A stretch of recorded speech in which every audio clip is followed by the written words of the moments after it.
Bom dia a todos. Hoje nós vamos fazer uma aula sobre digestão, absorção e metabolismo de nutrientes nos animais de produção. Essa aula é um pouco complexa da gente fazer ela, porque se nós ficarmos apenas a nível de conceituação, ela é uma aula extremamente curta. Em 3 minutos nós faremos essa aula. No entanto, se nós formos detalhar tudo o que acontece, principalmente na digestão e no metabolismo, e se a gente destrinchar esse metabolismo aqui para cada nutriente, seriam necessárias aí umas 5, 6 aulas, que nós não temos, porque nós temos que avançar no conteúdo e nas próximas aulas nós vamos entrar nos alimentos. Então nós vamos fazer um meio termo aí, tentando nem ser muito longo, nem ser extremamente breve. E digestão a gente falou um pouquinho na aula passada também. Nós temos algumas atividades que estão correlacionadas, que são a digestão, a absorção, o metabolismo e a excreção. Então tudo isso aqui são atividades paralelas desse complexo sistema que é da gente se alimentar, utilizar esses alimentos para desenvolver nossas atividades e aquilo que não serve, a gente fazer a excreção. Então vamos começar aqui conceituando a digestão. A digestão consiste na quebra do alimento que contém esses nutrientes que nós vamos utilizar em partículas menores para que possam ser absorvidos e então ser utilizados pelas células. Cada animal vai ter sua particularidade e nós não vamos detalhar isso aqui hoje. Mas o que vocês têm que entender é que daqui da boca até o ânus do animal, o trato digestório, nós consideramos ele externo ao organismo, porque o alimento vai passar por esse tubo, mas se ele não for absorvido, ele não realmente adentrou o organismo. Vou dar um exemplo para vocês. Se você engolir uma bola de inox, de aço inoxidável, essa bolinha vai passar por todo esse trato aqui e vai sair inalterado lá do outro lado. Ou seja, não aconteceu nada, ela não entrou, não penetrou no organismo, ela só fez passear por esse tubo. Para penetrar no organismo tem que acontecer o quê? A quebra, a diminuição e a absorção desses nutrientes. Então, a absorção consiste na passagem do nutriente do meio externo para o meio interno. Então, ele vai cair na corrente sanguínea, e aí nós temos alguns nutrientes com algumas particularidades também, nós não iremos detalhar, para poder chegar aonde esse nutriente vai ser utilizado, que são nas células e nos tecidos, que são conjuntos de células. Compreender, então, quando a gente digere, a gente se alimenta, a gente faz a quebra desse alimento, que começa lá com a mastigação na boca, depois nós temos então os sucos gástricos, nós temos as proteases e assim por diante, fermentação aqui no intestino grosso, que processam essa quebra para poder então o organismo absorver esse nutriente. Após absorvido, entrou na circulação, aí então esse nutriente vai ser direcionado para a sua função.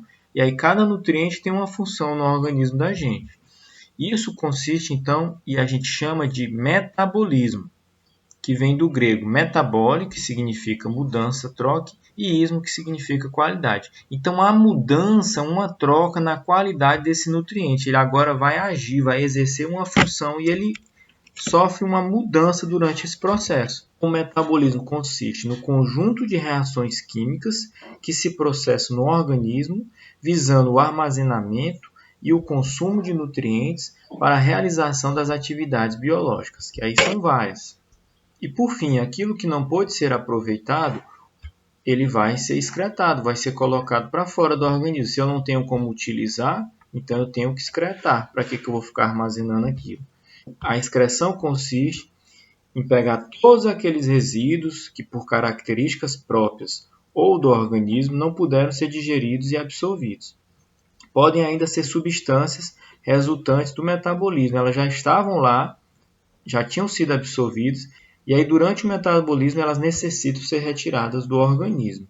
E aqui é interessante a gente citar que o alimento pode ser não digerido por característica própria ou por característica do animal que está consumindo esse alimento.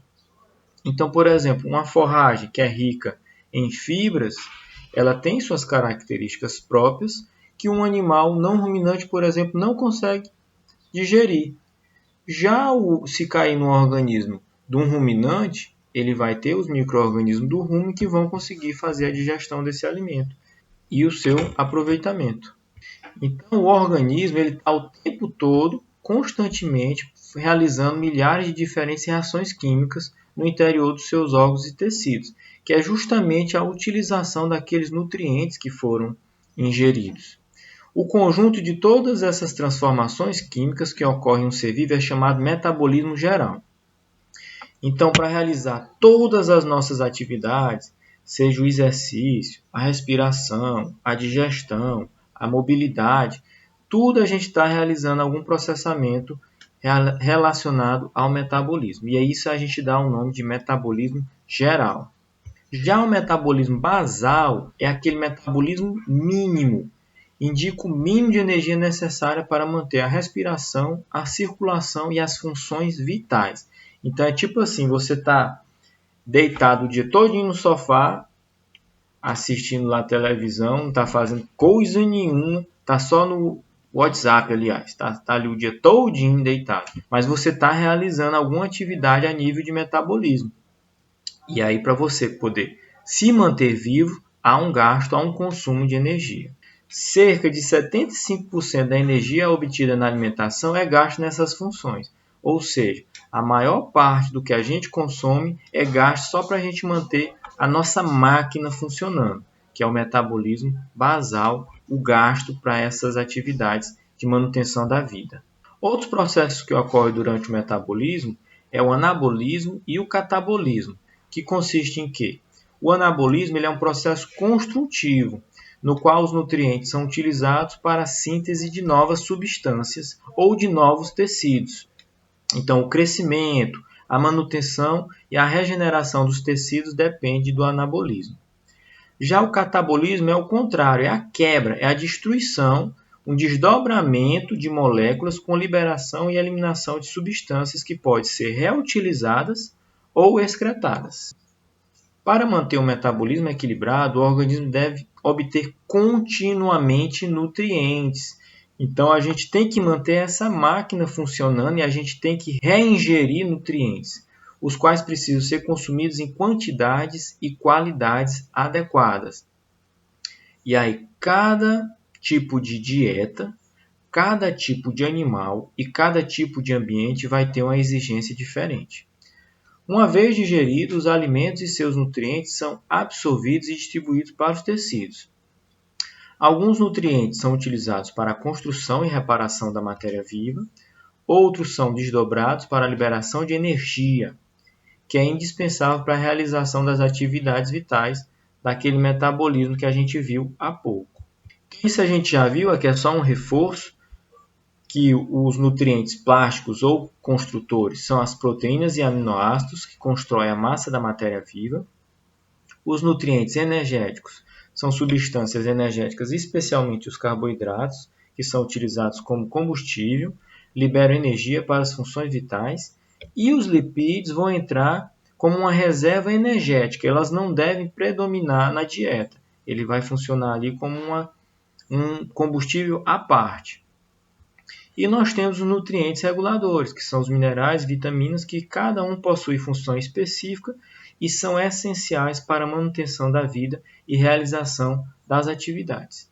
Aqui também nós temos, eu esqueci de citar, alguns lipídios que também são essenciais e devem ser incluídos na dieta para o bom funcionamento do organismo.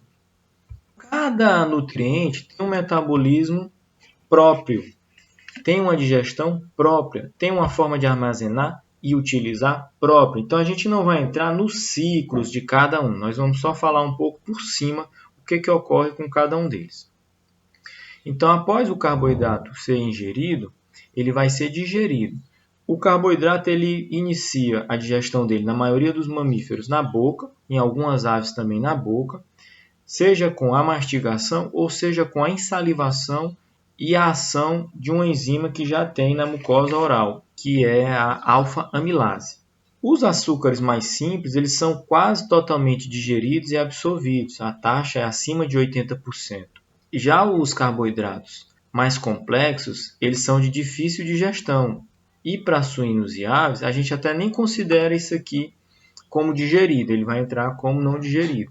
Uma parte vai ser fermentada lá no intestino grosso, onde ele pode ser utilizado na forma de ácidos graxos voláteis pelas células do próprio intestino grosso. Algum desses ácidos graxos pode também ser absorvidos, mas isso aqui é bem pouquinho.